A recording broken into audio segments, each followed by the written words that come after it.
Trojan T28, so from Ishin. And this is the 4-channel RC plane, Warbird series 400. So meron siyang 400 millimeter wingspan, and this is the ready to fly version with the 6 axis gyroscope, self stabilization, and hopefully ma-maiden flight ko na siya later, kasi during the past days laging nag-uulan dito sa Bicol region, and napakalakas lagi ng hangin, and yun nga, madalas yung pag-uulan. So eto, matagal nang nakatenga sa akin to, matagal lang naka-standby, nasa sulok lang. Hindi ko mapalipad, hindi ko ma-maiden flight kasi nga because of the bad weather na laging nandito sa Bicol. So eto yung RC plane, guys. So this is the tawag dito, the Trojan T28. Very cute RC plane, napakaliit niya. So this is the 4-channel, this is a 4-channel RC plane. So meron siyang eto yung throttle niya or yung motor niya, and then the aileron, and then yung rudder and the elevator. So yun, so basically 4-channel RC plane with the brush motor. And ang kagandahan nito ay pagka nag-crash siya, pag bumagsak, ano lang yung ano niya, nadidetach lang yung motor niya. So yun, ganun lang kadali, nadidetach siya. So hindi na damage yung ano niya, hindi madaling ma-damage yung motor niya, hopefully. And this is powered by 3.7 LiPo battery, 3.7 volts, and 400 milliamperes yung capacity. So yung flight time niya is wala pa akong idea, kasi nga hindi ko pa siya na-flight test or na-test flight or na-maiden flight. So yun, so this is basically the Trojan T28. So 400 millimeter RC plane, 400 millimeter wingspan. So yun, and this is the box. This is the box, guys. So yun, so ito lang inaano ko, guys, kasi hindi ko pa nga na may maiden flight to, kaya sa ngayon ito na muna yung pagtsatsagaan muna natin. And by the way, please do not forget to subscribe to my channel pala. So bago ako mag maiden flight, paki-hit nyo yung ano, yung subscribe button, and samahan nyo ng bell notification, yung small bell dyan, click nyo na rin, and piliin nyo yung all. May lalabas dyan na ano, yung bell, may tatlong options dyan, piliin nyo yung all. So yun, subscribe, and samahan nyo ng bell notification. So yan, moving on, ito yung box nya. So by the way, meron siyang 1 key aerobatic, ready to fly, and 6 axis gyro. So ito yung laman. Okay, so hindi na to unboxing, basic ano lang. Yun, 6 axis gyro system, 1 key aerobatic, and yun, durable material daw. So this is from Ishin. Alright, so let's move on sa kanyang controller. So this is basically the controller. So yun, pinapagana siya ng ano, powered by 4 AA batteries. So andyan na, naka-install na, ready na for maiden. Kaya nilagay ko na, ready for maiden flight. So yun, this is the sticks, 4-channel or 4-channel radio controller, basic radio controller. So throttle mode 2, naka mode 2 yung ano, yung controller na to. So this is the throttle and the rudder, and this is the aileron and elevator. So this is the trims, and guys, and meron siyang feature na 1 key ano to, yung parang return to home. Pero usually parang sineset up pa siya, pero di ko pa siya kabisado, di ko pa siya nase-set up. And then etong video na to ay ano lang, for the purpose of the ano lang, yung familiarization ng controller. And syempre etong RC plane, kung paano paliparin and i-maneuver. So yun, basically ito yung ano niya, yung controller niya. Tulad ng nasabi ko, 4 channel controller din siya. So throttle, rudder, and dito sa right stick is the elevator and the aileron. So yun, so ito yung power button niya, power switch. Ba't laging button? Power switch, okay. So this is the throttle, sorry, ito yung trims. So ito yung ito yung one key aerobatic. Ito yung pipindutin mo para makagawa ka ng mga aerobatic. So pag pinindot mo to, may magpuproduce magpuproduce ang controller ng parang DDD sound. Then gagalawin mo lang yung kahit aling stick dito, then gagawin na siya ng aerobatic. And then eto naman, so ito yung napaka-importante guys. Konting pahapyaw lang.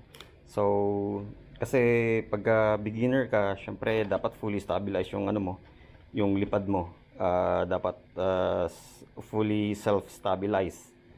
Again, yung dapat lipad mo kasi nga beginner ka. So yung may nakalagay naman ditong instructions. So yung 0 is expert, yung 1 is mid or parang intermediate, and then yung 2 is beginner. So pag naka-switch siya na yung switch is all the way naka-point sa'yo, nakataas, yun, yan yung beginner mode. Ibig sabihin fully stabilized siya. So napaka-stable niya, kahit anong mo galawin mo ay limited yung hindi siya gagawa ng loop, hindi siya gigewang-gewang. So fully stabilized siya, napaka-stable niya, sobrang stable niya. And then eto naman yung mid. So mid, syempre may konting may konting galaw-galaw na, may parang pwede ka na makagawa ng loop sa middle. Ayan, basta mid yan, okay yan. Pang intermediate or kahit beginner pwede na yon, basta eto lang yung napaka-importanting tatlong switch ng etong switch na to. Tatlong stages yun. So beginner, fully stabilized. So eto naman sa middle, ayan, nakagitna siya. So from the very topmost position, so sa middle naman, ayan, gitna. Or sa second is yung konting stable siya, pero medyo magagalaw-galaw mo na siya ng konti. Parang medyo na siya, tawag dyan, magaslaw na siya. Medyo na siya, may konting na siya, may konting arte na. Ayan, medyo arte na yung RC plane mo. So sa middle yon, ito. So sa all the way down naman, yan yung expert mode or walang self-stabilization yon. So hindi ka assisted ng gyroscope niya, yung 6-axis gyroscope ay mawawala yung stabilization. So full manual siya. So lahat ng pwede mong gawin ay, lalo sa mga expert, ay pwedeng magawa tulad ng mga loops, roll yata, barrel roll, baka kayang gawin. So yun, ibig sabihin na may free ka na may freedom ka na gumawa ng kahit na anong flying style mo pagka naka all the way down to or sa expert mode. Pero hindi ko pa nagagawa yon, and as much as possible dito lang ako sa 0 or sa beginner, and then sa middle. Pwede rin siguro pag medyo nagsasawa ka na and gusto mo nang i-crash to, gusto mo na sirain, dito ka sa expert or sa 0 stabilization. Ayan na, pag gusto mo na sirain to, dito ka sa pinaka baba. So yun, basically ang basic functions ng controller, saka yung galaw, basic movement and functions ng controller. So I will try na i-bind to sa para makita nyo kung paano siya i-bind. So meron ako dito mga 3.7 volts na batteries. So ito yung pinaka battery niya talaga, stock battery niya. So ito yung stock battery niya is 3.7 volts, 400 milliamperes capacity. So, yun, may battery na to. And then, okay, let's try. Subukan kong i-bind to para at least may idea tayo kung saka yung pag-bind pala, yun, papakita ko sa inyo yung pag-bind. Kasi parang ano rin to eh, may safety feature din yung pagbabind nito eh, para hindi kagad mag arm yung ano, yung propeller niya. Para may ano rin siya, may safety feature din siya. So papakita ko sa inyo. So okay, so hindi ko na siya isisiksik do sa battery bay kasi konting demo lang naman regarding sa pagano, sa kung paano i-arm yung ano niya, paano i-start yung controller niya, or paano i-bind or i-connect sa aircraft. Okay, so basically ito yung unahin natin, yan yung controller. So yun, may beep sound, beep sound. So ayun, naka-power on na rin yung aircraft. You see, may ano siya, may ilaw siya. Nag-glow yung ilalim niya, ibig sabihin power on na siya. So ayun, basically bind na pala nga siya eh. Pero yun, wala pa, kung makikita nyo, wala. Teka nga pala, ito yung switch, make sure na lagi nakataas siya. Yan, para sa beginner mode, fully stabilized. So yan, so eto, pag ibabind mo siya para mapaandar mo yung motor is all you have to do is push the throttle stick all the way up and down. So okay, eto 1, 2, okay, up and down. So pwede na siyang umandar. Ayun. So yun ang safety feature niya, para in case na kunyari kung wala yung safety feature, tapos kunyari nakaano ka na, nilagay mo na yung battery niya, tapos inon mo siya, tapos nakataas pala to, so may tendency na syempre under kagad to, under kagad yung ano niya, yung propeller niya, and may tendency na masira yung propeller or maka-injure. So kaya yun yung safety feature niya. And yun, wala na yata.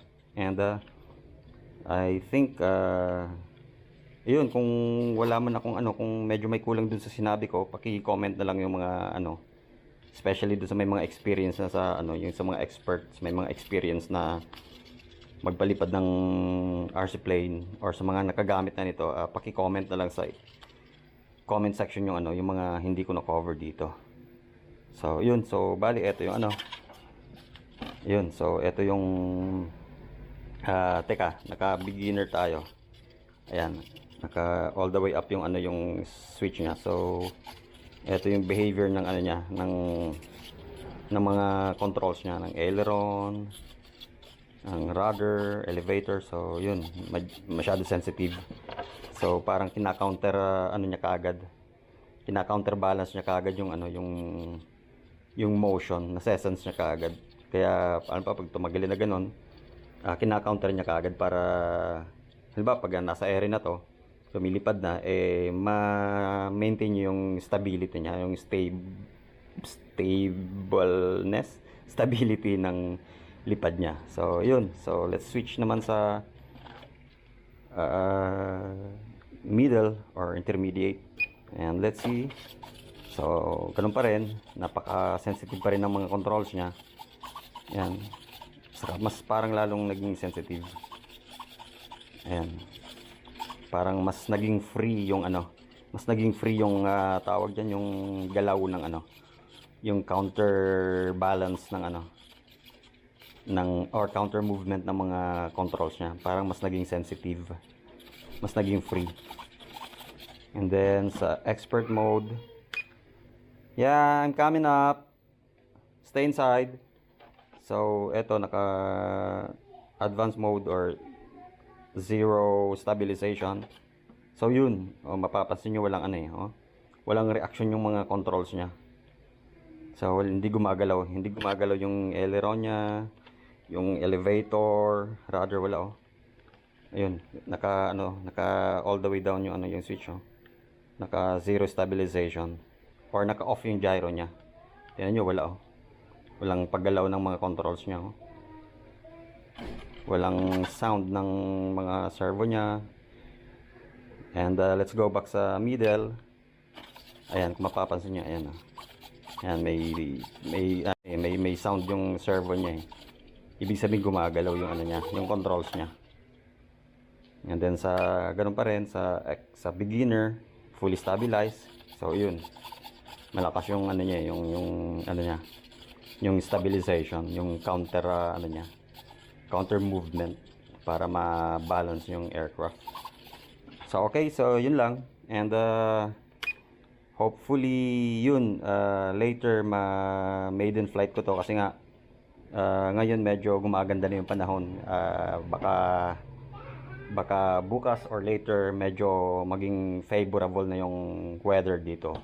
Kaya pwede ko na siyang mapalipad. So yun, watch out for my maiden flight and hopefully maging okay yung maiden flight. And yeah, thank you, and please subscribe to my channel for more videos regarding RC planes, RC car, and especially RC boat. Yun yung medyo nagiging favorite ko ngayon, yung RC boat. Kasi okay, anyway, pahapyaw lang dun sa RC boat kasi etong RC plane na mapapalipad mo lang to pag ano eh, magagamit mo lang, malalaro mo lang pag ano eh, pag maganda yung panahon eh, napakakalmado and walang hangin and walang ulan. Pero yung RC boat, so parang all weather siya eh. Pwede kahit napakahangin, syempre hindi niya kailangang lumipad eh. Nasa tubig siya kaya pwede mo siyang laruin kahit na napakahangin or napakasama ng panahon. And also yung RC car, ganun pa rin. All weather din. Kahit napakalakas ng hangin or medyo umuulan-ulan, pwede mo siyang gamitin. Unlike ng RC plane, yun, talagang napakaano lang siya. Sa napakagandang panahon mo lang siya pwede magamit. So, yun. Thank you for watching and please subscribe to my channel. Bye-bye. Thank you and see you.